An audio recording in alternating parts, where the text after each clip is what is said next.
പുറത്തേക്ക് വരണം നിന്നോട് പറഞ്ഞിട്ടില്ലായിരുന്നോ?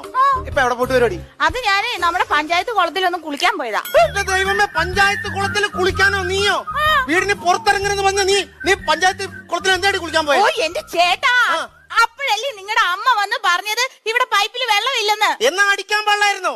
അയ്യോ, എന്നാ പൈപ്പില് വെള്ളമില്ലെന്ന് പറഞ്ഞതിന് ഭർത്താവിന്റെ അമ്മയെ തല്ലി എന്നുള്ള പേര് എനിക്ക് കേൾക്കാൻ വയ്യ. എന്റെ അമ്മേനെ തള്ള കാര്യമല്ല പറഞ്ഞേ, നിനക്ക് മോട്ടടിക്കാൻ പാടില്ലായിരുന്നോ?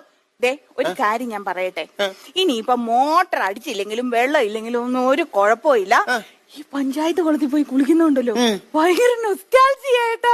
നിനക്ക് എനിക്കറിയാം, നിനക്ക് നൊക്ലാച്ചിയൊക്കെ ഉള്ള ആളാന്നുള്ളവരും. ഒരു കാര്യം ഞാൻ പറഞ്ഞേക്കാം, ഇനി നീ പഞ്ചായത്ത് കുളത്തിൽ കുളിക്കാൻ പോയാ ഞാൻ ഊളി ഇട്ട് വന്നതിന് കാച്ചു കുത്തിയാൻ കുത്തുന്നു. മനസ്സിലായിട്ട് നീ പോയി പോണി. നീ നൊസ്റ്റാൾജിയ നൊക്ലാച്ചിയ എനിക്കെല്ലാം മനസ്സിലാവുന്നുണ്ട്. എനിക്ക് സൗന്ദര്യമില്ല, നിനക്ക് നൊക്ലാച്ചിയ. ഒപ്പം നീ കേട്ടോ.